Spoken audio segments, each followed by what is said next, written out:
5 ದಿವಸಗಳ ನಂತರ ಇವತ್ತು ಪೊಲೀಸರು ಇಲ್ಲಿಗೆ ಬಾಂಬ್ ಸ್ಕ್ವಾಡ್ನ ತೊಗೊಂಡು ಬಂದಿದ್ದಾರೆ ಅಂತಂದರೆ ನೀವು ಅರ್ಥ ಮಾಡಿಕೊಳ್ಳಿ ತನಿಖೆ ಎಷ್ಟು ನಿಧಾನಗತಿಯಲ್ಲಿ ನಡೀತಾ ಇದೆ ಮತ್ತು ಪೊಲೀಸರ ಮಾನಸಿಕ ಸ್ಥೈರ್ಯ ಧೈರ್ಯ ಕುಗ್ಗಿಸುವಂಥ ರೀತಿಯಲ್ಲಿ ರಾಜ್ಯದ ಉಪಮುಖ್ಯಮಂತ್ರಿಗಳು ಈ ಕ್ರಿಮಿನಲ್ ಶಾಸಕರಾದ ಭರತ್ ರೆಡ್ಡಿ ಅವ್ರ ಬೆನ್ನ ಹಿಂದೆ ನಾವು ಇದ್ದೀವಿ ಅಂತೇಳಿ ಅವ್ರು ಹೇಳಿದ ತಕ್ಷಣ ಪೊಲೀಸರು ಇನ್ಯಾವ ತನಿಖೆ ಮಾಡ್ತಾರೆ, ಹೇಗೆ ನಾವು ನಂಬೋದು ಇವ್ರನ್ನ?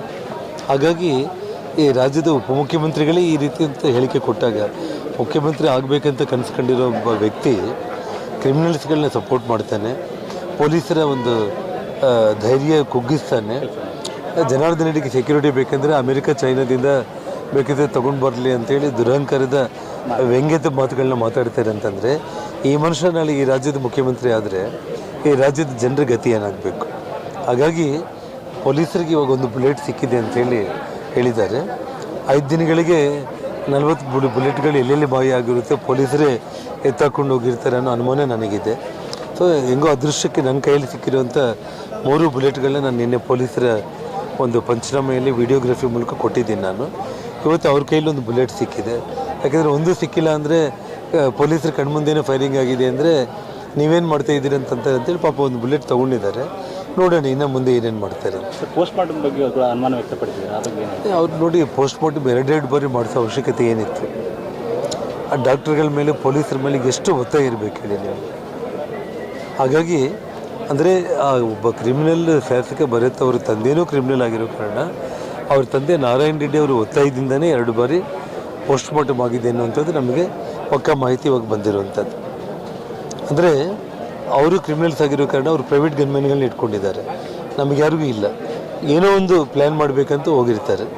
ಸೊ ಅದು ಹಾಗಾಗಿ ನಾನು ಈ ರಾಜ್ಯದ ಮುಖ್ಯಮಂತ್ರಿಗಳಿಗೆ ನಿಷ್ಪಕ್ಷಪಾತ ತನಿಖೆಯನ್ನು ಮಾಡೋದ್ರ ಮೂಲಕ ಇವತ್ತು ಸಂಜೆ ಒಳಗಡೆ ಮಾಧ್ಯಮಗಳ ಮೂಲಕ ಇಡೀ ಕರ್ನಾಟಕ ರಾಜ್ಯದ ಜನರಿಗೆ ನೀವು ಇಂಚಿಂಚು ಬಯಲು ಮಾಡದೆ ಹೋದ ಪಕ್ಷದಲ್ಲಿ ನಾವು CBI ತನಿಖೆ ಅಥವಾ ಸಿಟ್ಟಿಂಗ್ ಹೈಕೋರ್ಟ್ ಜಡ್ಜ್ ಮೂಲಕ ತನಿಖೆ ಆಗೋದಕ್ಕೆ ಇವತ್ತು ಸಂಜೆ ಒಳಗಡೆ ನೀವು ಇದಾದರೂ ಮಾಡಿ ಅಥವಾ ಆ ತನಿಖೆಗಾದರೂ ಕೊಡಬೇಕು. ತನಿಖೆ ಬಗ್ಗೆ ನಿಮ್ಗೆ ವಿಶ್ವಾಸ ಇಲ್ಲ ಅಂತ ಹೇಳ್ತಾರೆ, ಹೆಂಗೆ ಅನುಮಾನಗಳು? ನಿಮಗಿದೆ ನಮ್ಮ ಮೀಡಿಯಾವ್ರಿಗೆ ವಿಶ್ವಾಸ?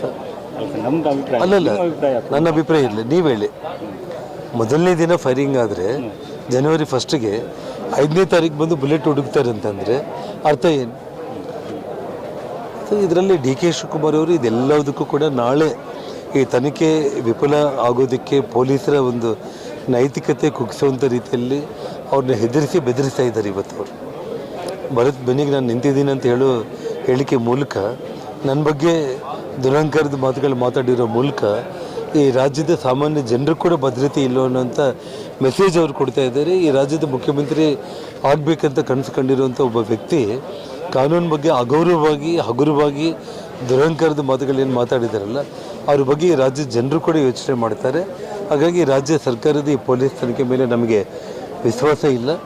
ಯಾವುದೇ ಕಾರಣಕ್ಕೂ ಕೂಡ ಸಂಜೆ ಒಳಗಡೆ ಸಿದ್ದರಾಮಯ್ಯವರು ಮಾಧ್ಯಮಗಳ ಮೂಲಕ ಎಲ್ಲ ಇನ್ವೆಸ್ಟಿಗೇಷನ್ನ ಪೂರ್ತಿ ಮಾಡಿ ಸಂಪೂರ್ಣ ಮಾಹಿತಿಯನ್ನು ಕೊಡಬೇಕು. ಇಲ್ಲವಾದಲ್ಲಿ ಒಂದು ಈ ಕಳಂಕ ಹೊತ್ಕೊಂಡು ಯಾವ ಬಳ್ಳಾರಿಗೆ ಪಾದಯಾತ್ರೆ ಮೂಲಕ ಬಂದು ಅಧಿಕಾರ ವಹಿಸ್ಕೊಂಡಿದ್ದರು, ಯಾವ ಜನಾರ್ದನ್ ರೆಡ್ಡಿ ಮೇಲೆ ಆರೋಪಗಳು ಮಾಡಿ ಬಂದಿದ್ದರು, ಅದೇ ಜನಾರ್ದನ್ ರೆಡ್ಡಿ ಮೇಲೆ ಆಗಿರುವಂಥ ಒಂದು ಹತ್ಯೆಯತ್ನದ ದಾಳಿಯಿಂದ ಕೆಟ್ಟ ಕಳಂಕದಿಂದ ಈ ರಾಜ್ಯದ ಮುಖ್ಯಮಂತ್ರಿಯಾಗಿ ನೀವು ಮನೆಗೆ ಹೋಗಬೇಕಾಗುತ್ತೆ. ದಯಮಾಡಿ ಹೇಗೋ ನೀವು ಆಗಿಬಿಟ್ಟಿದ್ರಿ ಮುಖ್ಯಮಂತ್ರಿ 2 ಬಾರಿ, ಮನೆಗೆ ಹೋಗೋ ಟೈಮ್ನಲ್ಲಿ ಗೌರವದಿಂದ ಮನೆಗೆ ಹೋಗ್ರಿ. ಸರ್, ಹಂಗಾದ್ರೆ ನೀವು ಪಾದಯಾತ್ರೆ ಮಾಡಿದ್ರೆ ನೀವು ಅವ್ರ ಅಧಿಕಾರಕ್ಕೆ ಬಂದರು, ನೀವು ಪಾದಯಾತ್ರೆ ಮಾಡಿದ್ರೆ ಅವ್ರ ಅಧಿಕಾರದಿಂದ ಕೆಳಗಿಳಿತಾರೆ ಅಂತ ಹೇಳ್ತಾರೆ, ಹೆಂಗೆ ಸರ್? ಹೌದು, ಏನು ಹೇಳಿದ್ರು ಕೂಡ ಅಧಿಕಾರಿ ಕಳ್ಕೊಳ್ಳೇಬೇಕಲ್ಲ ಅಷ್ಟೇ. ಅದರಲ್ಲಿ ಏನಿದೆ ಸ್ಪೆಷಲ್ ಏನಿದೆ ಅಷ್ಟೇ. ಸೆಕ್ಯೂರಿಟಿ ಬಗ್ಗೆ ಹೇಳಿದ್ರು ಸರ್, ಜೆಟ್ ಸೆಕ್ಯೂರಿಟಿ ಬಗ್ಗೆ ಕೇಳಿದರೆ ಆ ಬಗ್ಗೆ ಅಂದರೆ ಈಗ ಸೆಕ್ಯೂರಿಟಿ ಬಗ್ಗೆ ಏನಾದರೂ ಅನುಮಾನಗಳಿದೆ ಹೆಂಗೆ ಅಂತ ಅವರು ಡೈರೆಕ್ಟಾಗಿ ಹೇಳ್ತಾ ಇದ್ರಲ್ಲ, DK ಶಿವಕುಮಾರ್ ಅವರು ನಾನು ಸೆಕ್ಯೂರಿಟಿನೇ ಕೊಡಲ್ಲ ಅಂತ ಹೇಳ್ತಾ ಇದ್ದಾರೆ. 100 ಮಂದಿ BJP ಕಾರ್ಯಕರ್ತನ ಇಟ್ಕೊಳ್ಳಿ, ಇಲ್ಲ ಅಮೆರಿಕ ಚೈನಾದಿಂದ ತರಿಸ್ಕೊಳ್ಳಿ ಅಂತೇಳಿ. ಅದಕ್ಕೆ ನಾನು ಹೇಳಿದ್ದು, ನೀವೇನು ಕಿಸಿಯೋದಕ್ಕಿದ್ದೀರಿ ಈ ರಾಜ್ಯದ ಉಪಮುಖ್ಯಮಂತ್ರಿಯಾಗಿ? ಸರ್, ಹಂಗಾರೆ ಬೆಂಗಳೂರು ಪಾದಯಾತ್ರೆ ಕನ್ಫರ್ಮ್ ಸರ್? ಹಂಗಾರೆ ಬಳ್ಳಾರಿಯಿಂದ ಅದು ಪಕ್ಷದ ಹಿರಿಯರು ತೀರ್ಮಾನ ಮಾಡ್ತಾರೆ. ಸರ್, ತನಿಖೆ ಸರಿಯಾಗ್ತಿಲ್ಲ ಅಂತ CM ಅವರಿಗೆ ಹೇಳೋದಕ್ಕೆ ಪ್ರಯತ್ನ ಮಾಡ್ತಾರೆ. ಇಷ್ಟೊತ್ತು ನಾನು ಹೇಳಿದ್ದೇನೆ.